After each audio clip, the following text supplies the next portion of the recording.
करी, जो जीवन बिताता सुघर साधना में, जाना जहर जो सुघरी वासना को, अरे मन को रमाया सुघर साधना में। अड़भंगी भोले गजब सिंधु दाता,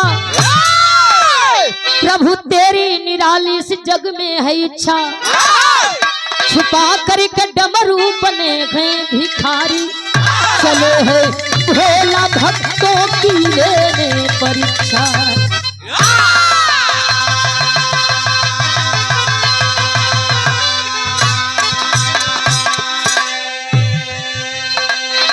अरे छिपा करके डमरू बने हैं भिखारी, चले हैं भोला भक्तों की लेने परीक्षा।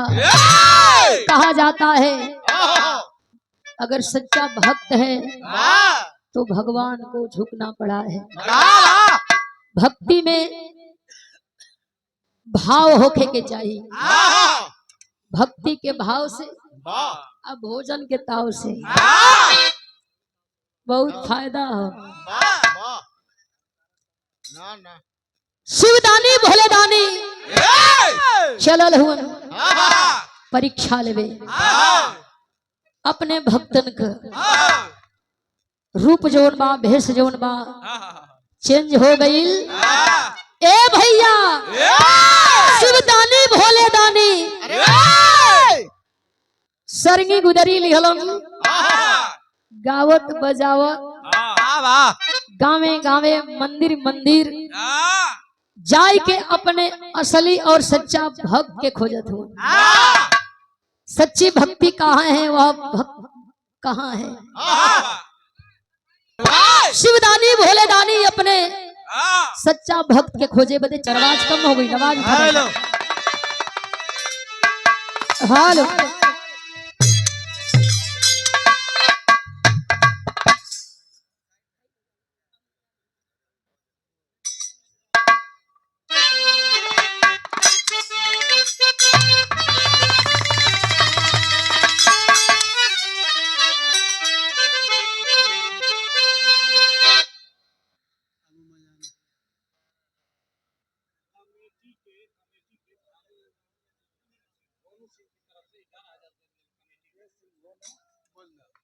और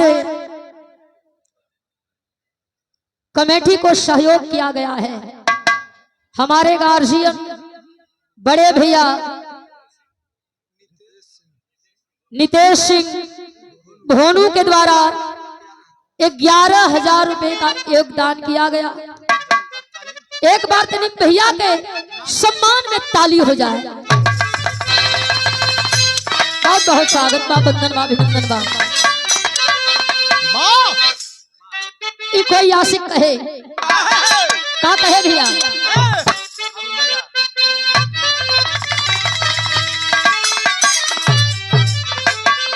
अब मजा नहीं आता,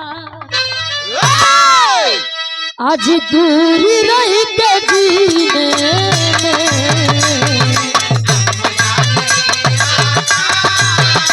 अरे दूर रह के जीने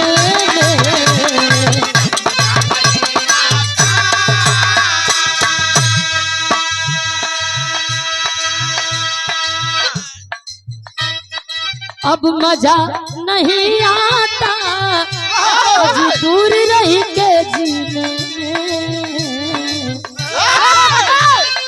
ऐ नबी बुला लेना, ऐ नबी बुला लेना आज मुझको भी मदीने में।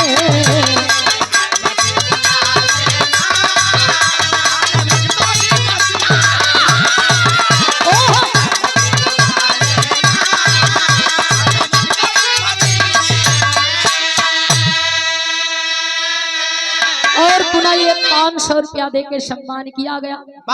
ये फूल के हजारों दल कुंजों में गूंथा गया हार दुलार प्यार आशीर्वाद।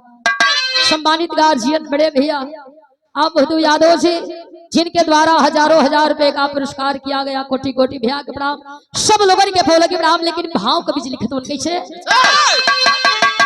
भक्ति की विमल धारा आज मुक्ति को दिलाती है।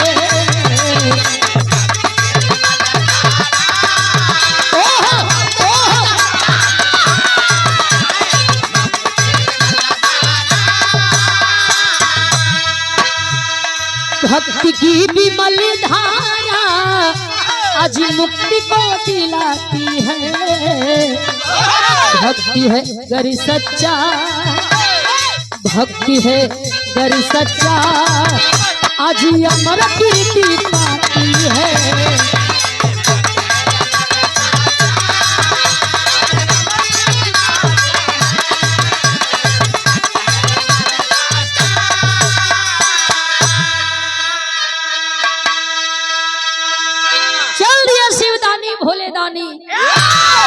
एक जंगल का रास्ता पकड़ के गावत बजावत रमज झमक चलल हो।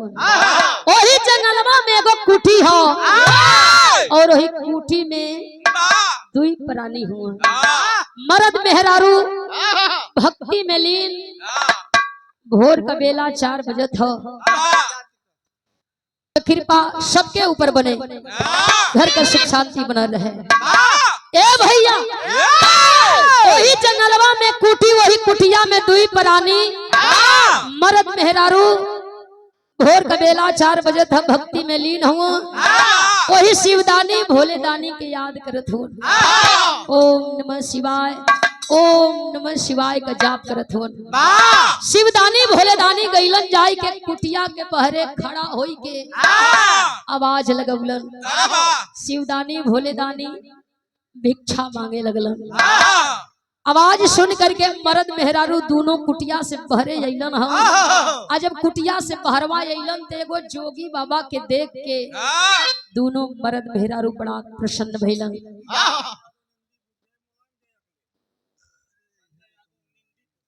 निंदीपुर से सम्मानित आप संजय यादव जी, जय मुलायम, जय अखिलेश, ये आपके द्वारा पावन पुरस्कार देके सम्मान कइल गई। बहुत बहुत पोलकी नाम सबके पोलकी बा। अइलन मर्द मेहरारू वही कुटिया से बहरे जोगी बाबा के निहारत हुवन। का खूबसूरती हो, का सुंदरता हो, मन मोह लेवे वाली इस सकल सूरत। कैसे बाबा इस जंगल का रास्ता पकड़ लेलन, कैसे ये कुटिया पर आ गईलन। दोनों अचंभित हुवन। वही जोगी बाबा के सामने मर्द मेहरारू खड़ा हुआ और मन में विचारत हुआ। का विचारे भैया? गीत लगल हो।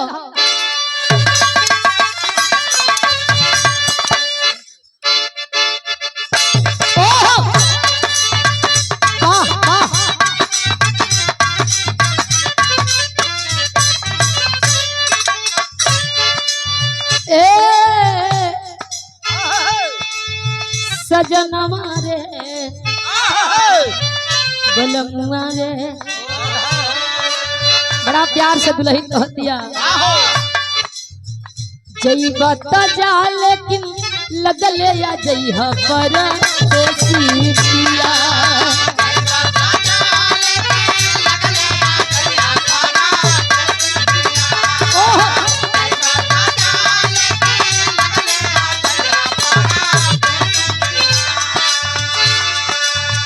जई बात जा लेकिन लगले या जई परी देसी पिया। बैरन में लिखा तानी साफा बम्बैया राजा आई बात ना।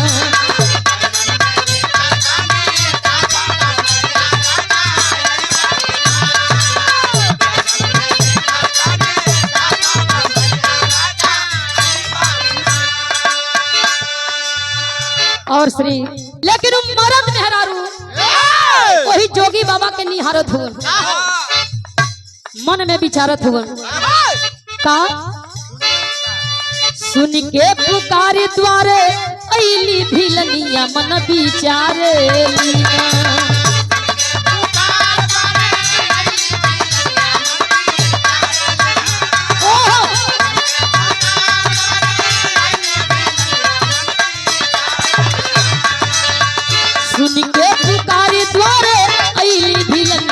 मन बिचारे लीना चुमे चरनिया के धाई असनिया लगावे लीना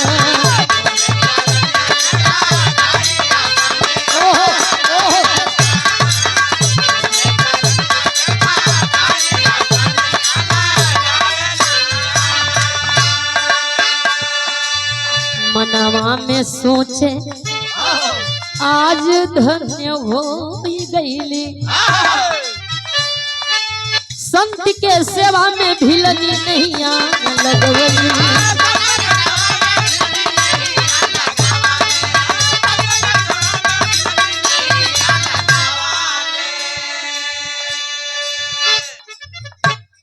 मर्द मेहरारू दोनों मिल करके जोगी बाबा के सेवा में लग गईलन एगो कूस का चटाई लियाई के बिछा देलन और वही कूस का चटाई पर जोगी बाबा के बैठा देलन सरगी गुदरी धई के जोगी बाबा बैठल इत्मीनान से वही दुवरिया में ताकत हो कुछ खाए के मिल जा भूख लगल हो मर्द मेहरारू दोनों गईलन और जाके कुटिया से लोटा का पानी और फल लेके अइलन वही जोगी बाबा के सामने रख के हाथ जोड़ के खड़ा हुआ ये है जवन शक्ति रहल तेवन भक्ति एक पावल जा जोगी बाबा हाथ मुंह धोलन बड़ा प्यार से वही डलिया से फल उठाई के खाए लगलन मर्द मेहरारू दोनों सेवा में लगल हन कैसे तवले समहनावा बोलल भिल सयलनिया मन विचारे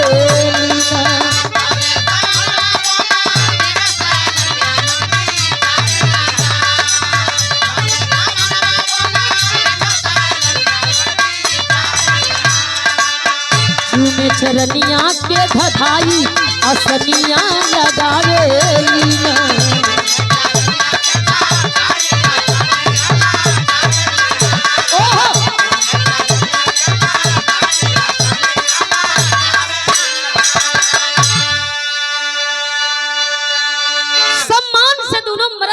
ले जाई के फल सामने रखल लोटा का पानी बाबा खैलन पानी पियलन हिच्छा जुराइल जाई के वही कूस के चटाई पर सुतल हो सवेरे के गईल सांझ हो गई दिन डूबे वाला गईलन भील जाके अपने भीलनी के समझावे कहो बाबा सवेरे के आइल थकल हुन सेरल हुन सुतल हुन एक बार उनके जगौलू ना कम से कम जगावे के चाहत रहल अपने घरे दुआरे जइहा न जइहा एक बार पूछल चाहत रहल हाथ जोड़ के वो भील का मेहरारू भीलनी अपने भील के समझावे बाबा का मर्जी हुई बाबा का इच्छा हुई बाबा जगिहन अपने घरे दुआरे जइहन न जइहन कोनो बात ना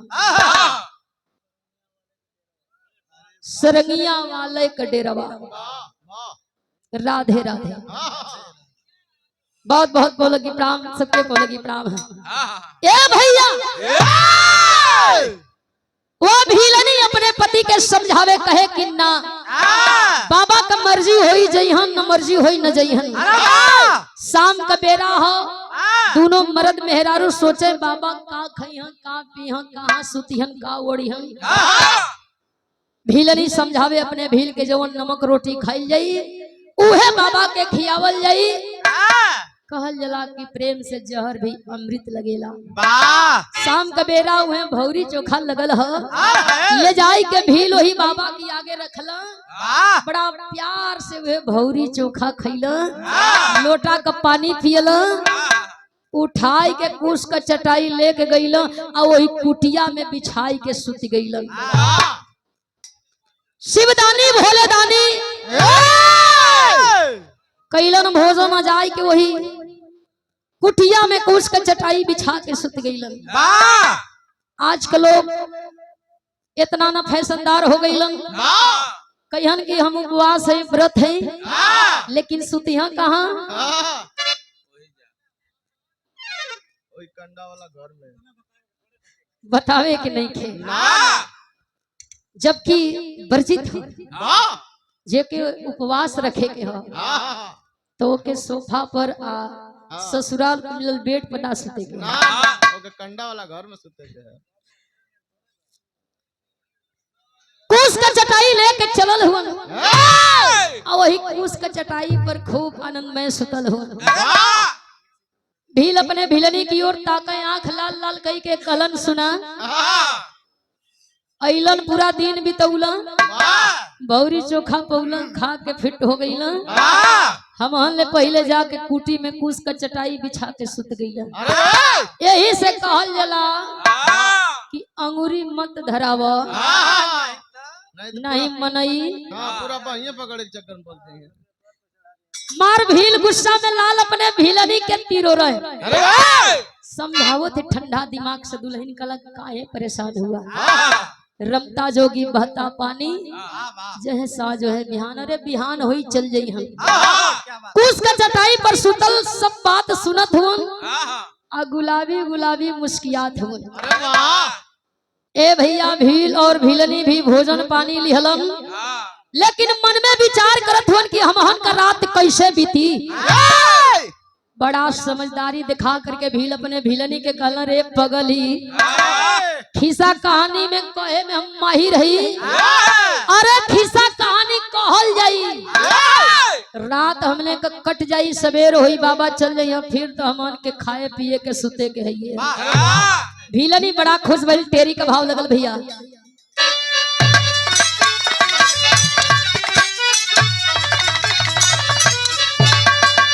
अरे पहचाने हीरा मोती जौहरी, अरे पहचाने हीरा मोती जौहरी, तलीला अड़ भंगी के जग में कोई न जाने। लीला अड़भंगी के जग में कोई न जाने, पहचाने हीरा मोती जौहरी। वही दुआरे के कोने मर्द मेहरारू बैठ गई, एक कोने मेहरारू बैठल, दूसर का कोने मर्द बैठल हुआ। अब बाबा वही घरवा में सुतल हुआ, मंद मंद मुस्कात हुआ, सोचत हुआ कि परीक्षा लेवे आल हिला, ई मर्द मेहरारू परीक्षा में पास हो जइहन कि नहीं। दोनों खिस्सा कहानी कहे लगलन, जागे बदे रात बितावे बदे। का कहे,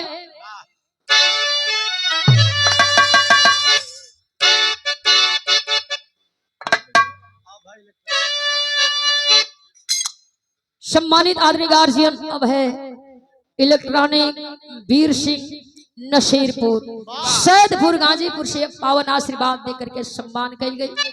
हम भैया के कोटि कोटि प्रणाम करत बानी, सब लोगन के बोल की प्रणाम आशीर्वाद के इच्छा बा।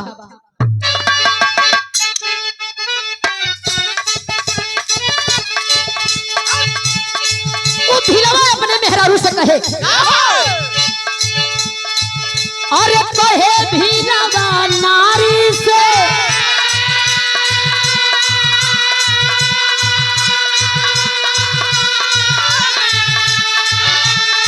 हम करबे पहरेदारी।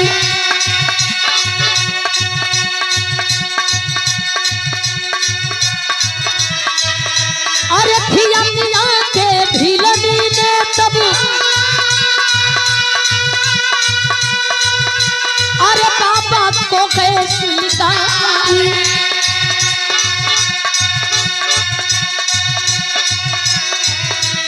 गौरी करे जब गई रात कुछ,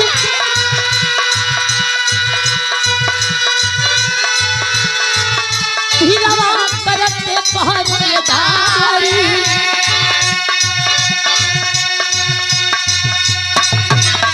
अरे घोर निशा में से रखा गया, भिलवा को है उसकी बारी।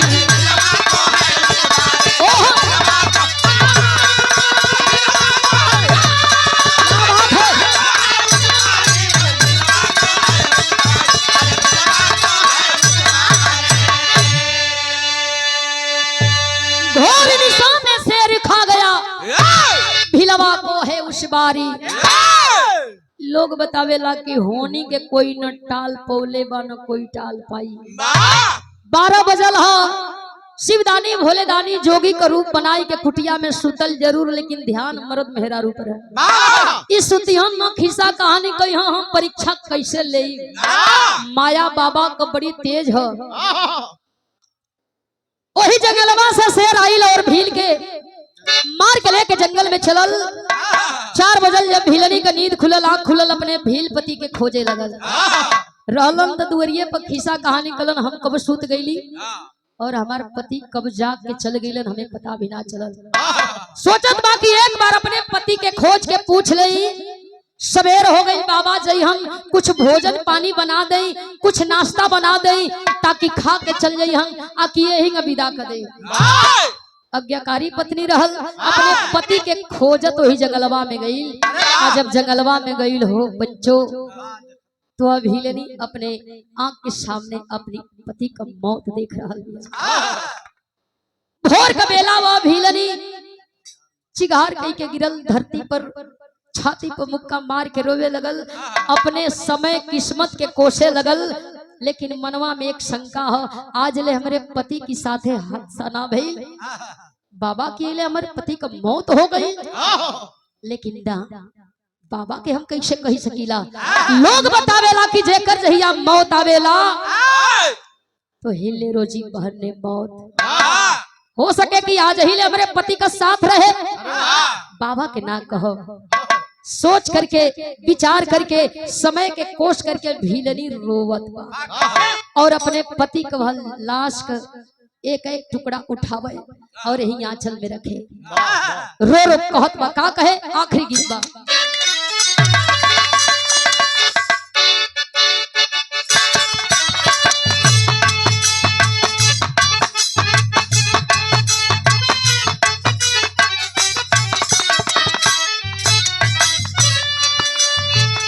सुनिला कि ससुर में झुरी झुरी मोती भरे,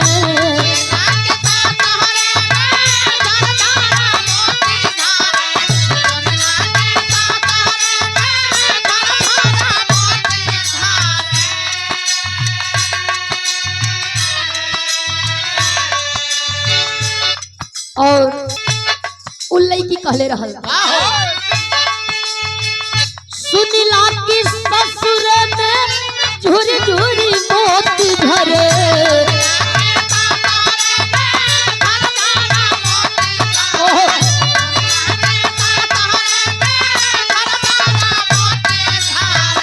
मोरा लेखा सतुआ सपना ये बाबूजी, सपना ये बाबूजी।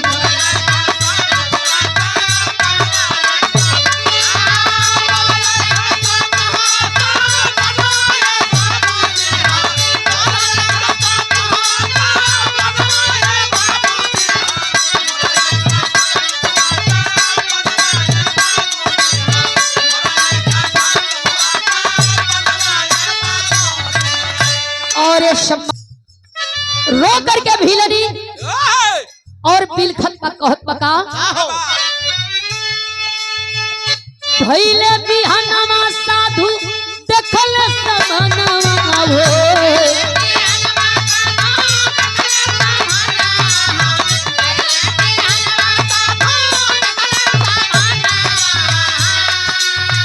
बरिस नजरिया से नीरा भीलनिया के।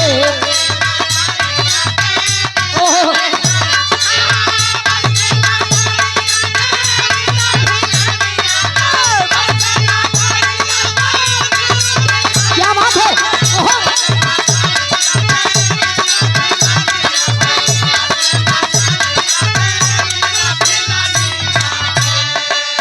और बड़का भैया रविंद्र प्रजापति जी,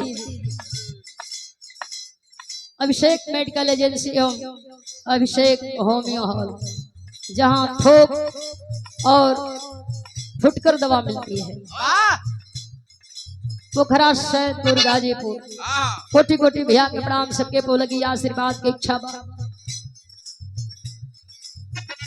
वो भीलनी रोवत बा, बाबा जाके समझावत हो, हमारे करना मुअले तुहरो सजनवा हो,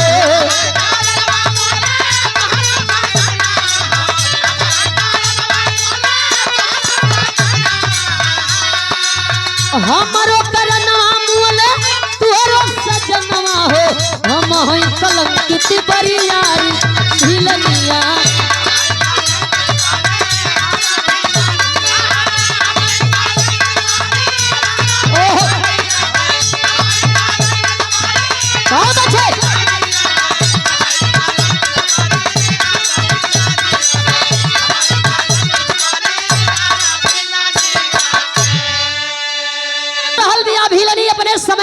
रहल बिया।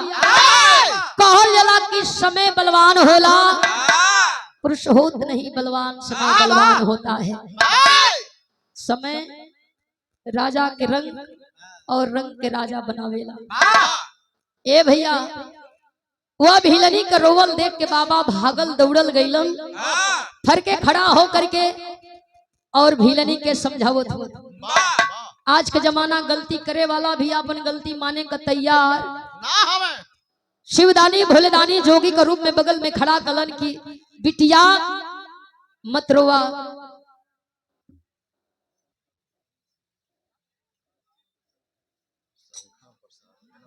और नसीरपुर से बड़ा पापी हम ही न यती न तोरे पति का मौत हो।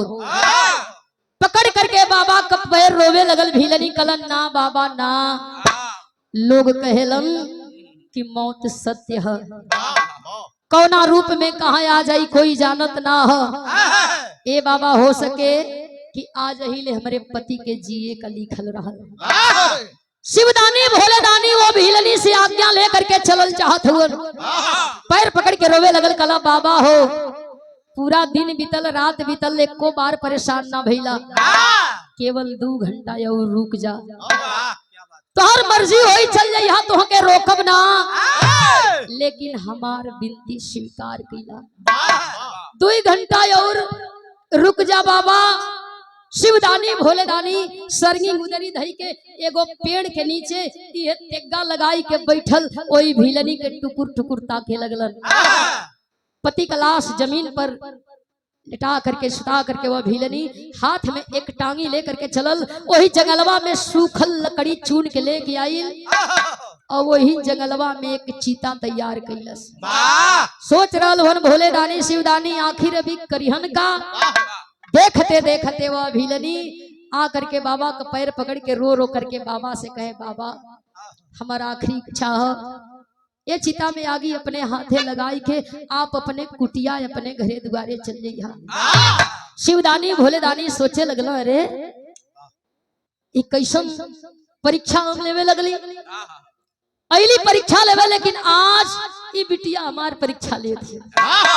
खड़ा हो गई लग वह भिलनी बाबा का मदद से अपने पति का लाश चिता पर संवारती है और जाई करके वही पति के सिरहाने बैठल हाथ जोड़ करके ओम नमः शिवाय ओम नमः शिवाय का जाप करे लगल। इशारा कैला बाबा अब कौना बात का देरी है, चिता में आगी लगाई के चल जा। बाबा भोलेदानी शिवदानी कलन, अरे बिटिया यहाँ तो मुर्दा जलावल जला ना, तू तो बहन जिंदा हो। रोवे लगल भिलनी कला, बाबा काहे का जिंदा, कैसन जिंदा, हम तो वही घड़ी मर गईली जब अपने पति का लाश देखली, अपने पति के साथ हम सती होखल चाहती। बाबा बड़ी कृपा हुई, चिता में आगी लगाई दा, अपने कुटिया चल जा। शिवदानी भोलेदानी आखिरी परीक्षा लेवे बदे हाथ में आगी का लुकार ले करके चलल हो, वही चिता में लगावे चलाई हो परीक्षा हो जा।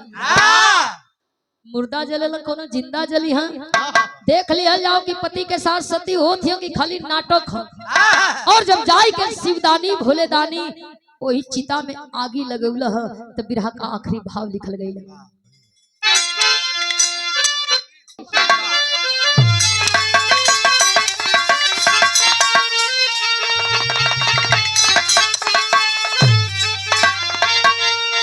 जब चिता में आगे लगल चिता जले लगल, ओम नमः शिवाय का जाप करे चिता जले लेकिन भिलनी न जले। सच्चा भक्त भगवान को झुकाते हैं, झुके लन जरूर लेकिन भगवान के झुकावे लगे। चिता जले लेकिन भिलनी न जले। जब आंख खोल के देखा तो सामने शिवदानी भोलेदानी हो, रो करके बाबा का दर्शन करते हुए विनती कैला, अब हमें आशीर्वाद दा और ये जीवन से मुक्त करा। शिवदानी भोलेदानी माया हटौलन, चिता जले और चिता में भील और भिलनी भी जल करके राख भइलन। लेकिन भाव का कभी लिखत हो,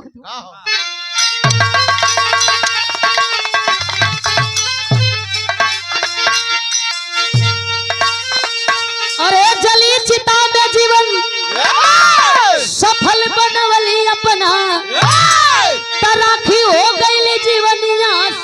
के सपना।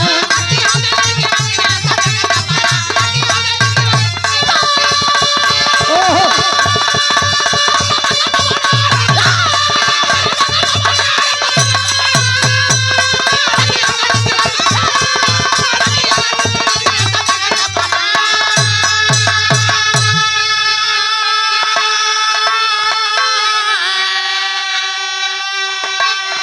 विमल भक्ति के प्यार में भिलनी जीवन को दिया गमाई।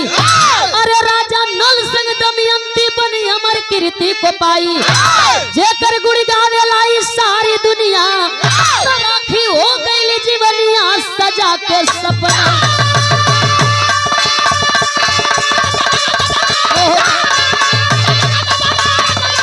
बहुत अच्छे।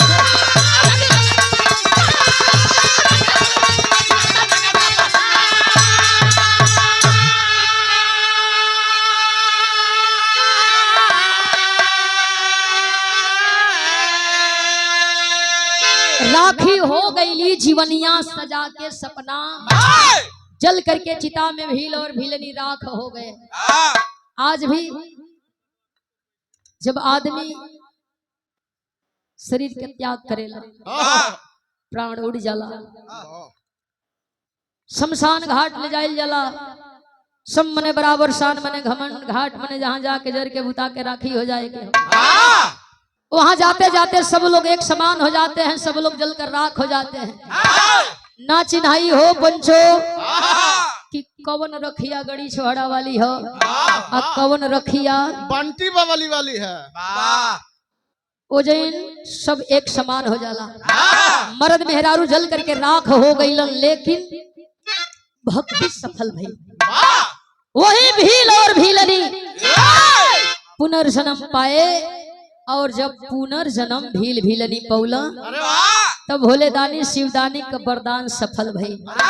वह भील और भीलनी अगले जन्म में राजा नल और दमयंती बन करके आए, जिनकी कहानी अमर हो गई। वही भील राजा नल बना और भीलनी दमयंती बनी। बिरहा के आखिरी भाव बा कैसे।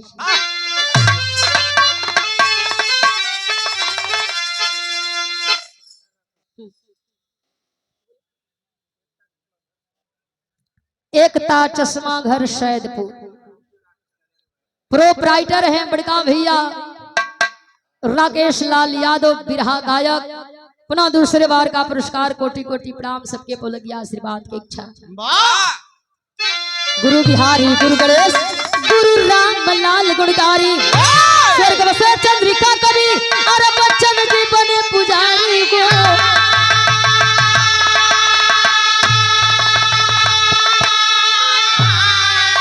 अरे पहचान हीरा मोती जौहरी, मीनाक्षी रमा कभी मिली भक्ति रस को